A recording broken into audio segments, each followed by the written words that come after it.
ذرا سوچیے، رمضان آنے میں چند ہی دن باقی ہیں اور ہم میں سے کتنے لوگ واقعی اس کے لیے تیار ہیں۔ ام المؤمنین سیدہ عائشہ رضی اللہ تعالیٰ عنہا فرماتی ہیں، میں نے رسول اللہ صلی اللہ علیہ وآلہ وسلم کو شعبان کے مہینے میں سب سے زیادہ نفلی روزے رکھتے دیکھا۔ یہ کوئی اتفاق نہیں تھا۔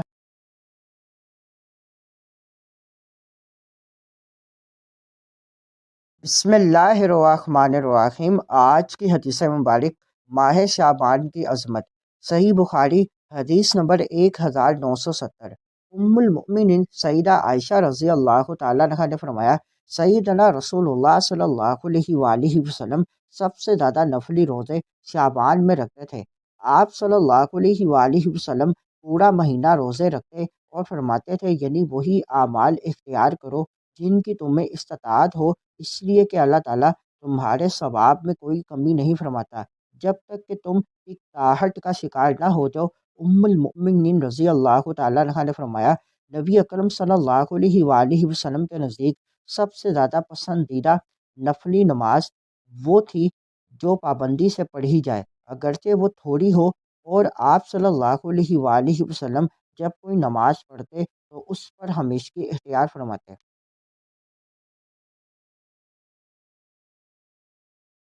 ذرا سوچیے، رمضان آنے میں چند ہی دن باقی ہیں اور ہم میں سے کتنے لوگ واقعی اس کے لیے تیار ہیں۔ اللہ تعالیٰ نے ہمیں ماہ شعبان اس لیے عطا فرمایا ہے تاکہ ہم رک جائیں، پلٹ کر خود کو دیکھیں اور اپنی عبادت کو درست کر لیں۔ ام المؤمنین سیدہ عائشہ رضی اللہ تعالیٰ عنہ فرماتی ہیں، میں نے رسول اللہ صلی اللہ علیہ وآلہ وسلم کو شعبان کے مہینے میں سب سے زیادہ نفلی روزے رکھتے دیکھا۔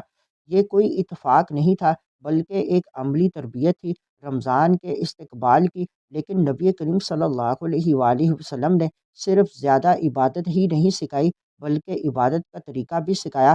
آپ صلی اللہ علیہ وآلہ وسلم نے فرمایا، وہی اعمال اختیار کرو جن کی تم میں طاقت ہو، کیونکہ اللہ تعالیٰ کو وہ عبادت پسند ہے جو مستقل ہو۔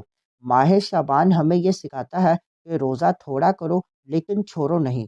ایک نفل نماز، چند آیات کی تلاوت، کچھ لمحے کا ذکر اور دل سے کی گئی ایک دعا، یہی وہ اعمال ہیں جو اللہ کے نزدیک محبوب ہیں۔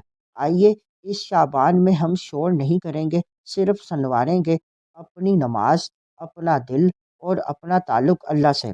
اللہ تعالیٰ ہمیں ماہ شعبان کی قدر کرنے اور عبادت میں اخلاص اور تسلسل عطا فرمائے، آمین۔ اگر یہ پیغام آپ کے دل تک پہنچا ہو تو ویڈیو کو لائک کریں اور اسے دوسروں تک ضرور پہنچائیں۔ جزاکم اللہ خیرا۔